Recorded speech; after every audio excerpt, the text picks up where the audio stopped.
Hello po sa inyong lahat mga ka-crypto. Ako po si Pinoy Crypto Trader at sa video na ito ay atin pong pag-uusapan ang aking technical analysis dito po kay Solana. Ngayon pong October 2 taong 2024. Pero quick update lamang po tayo rito kaya diretso na po tayo sa pagti-technical analysis sa kanyang daily chart time frame na ito. At ayan po yung aking previous projections dito po kay Solana.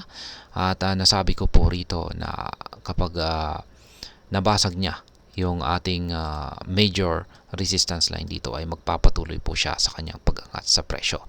Pero pag hindi naman ay ito ay posibleng mauwi sa isang consolidation. Yan. Pero kung pag nabasag din po niya yung ating major support, isa po itong dating major support, 148.31 na presyo, ay ayan, makakaranas po siya ng pagbagsak, which is mukhang ngayon po ay ito po yung kanyang ginagawa ngayon. Kaya kung tuluyan pong mababasag di Solana ang ating support dito, ayan, kasi ngayon ay sa kasalukuyan ay nagsisilbi po itong isang support. Ayan, at kasalukuyan pa niya itong binabasag.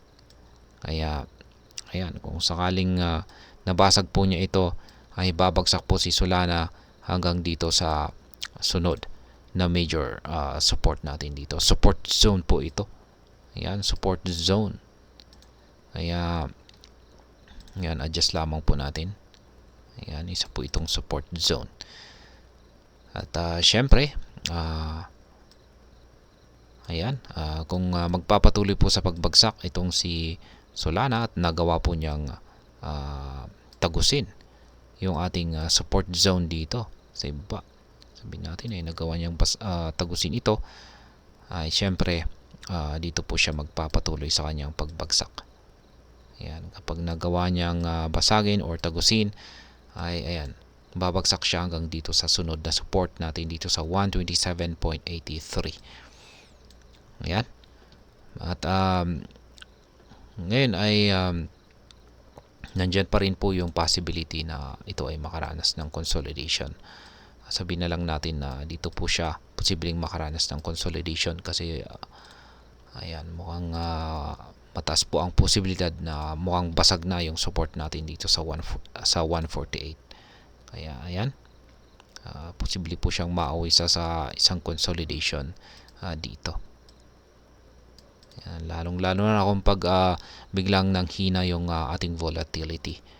Ayan, pero nandito pa rin yung chances na kung siya ay makakabalik dito sa ibabaw ng 148.31 ay ayan, may mataas ang posibilidad na babalikan niya yung ating major resistance line dito sa 162.07.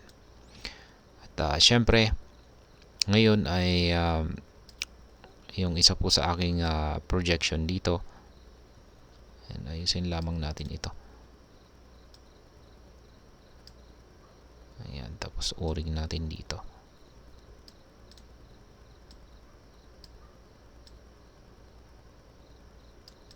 Ayan, yung aking isang projection dito ay mukhang dito po siya makakaranas ng correction or rebound. Ayan, lagay natin dito correction or rebound. Ayan, sapagkat yung aking naging basahan po rito ay yung ating QQE mode indicator na lumilit yung mga sukat niya, pero kulay blue po siya kung saan ay nananatiling nagpapahiwatig po ito na bullish ang kalagayan ni Solana. Kaya isa lamang po itong correction. Kaya yan po ang aking naging basihan kung bakit ang nararanasan ni Solana ay isang correction lamang or isang minor retracement para kukuha siya ng sapat na buwelo.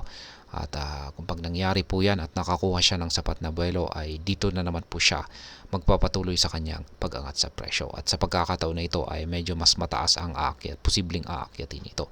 Kaya kung pag nagkaroon po siya ng sapat na buwelo rito, ay sa tingin ko ay tuluyan niya pong mababasag yung resistance line natin dito at aakyat siya posibleng hanggang dito sa upper portion ng ating pattern dito. Yan po yung kulay puti na linya. Yan, pagdating po sa ating trades ay meron po tayo na trigger dito na isang take profit dito sa presyong 162.07 noong mga September 29. At pagkatapos po niyan ay agad po tayo nag-set ng buy pending order dito sa 148.31 kung saan ay na-trigger naman po ito sa araw na ito. Kaya dahil dyan nakabili na naman po tayo ay meron na naman po tayong pwedeng ibenta dito sa 162.07. Kaya ayan po yung aking update sa aking trade setup dito kay Solana. At ayan, sa mga bago lamang po dito ay check na lamang po ninyo ang description ng video na ito para malaman kung anong platform at mga indicators ang ginagamit ko dito. At hanggang dito na lamang po tayo sa video na ito mga ka-crypto.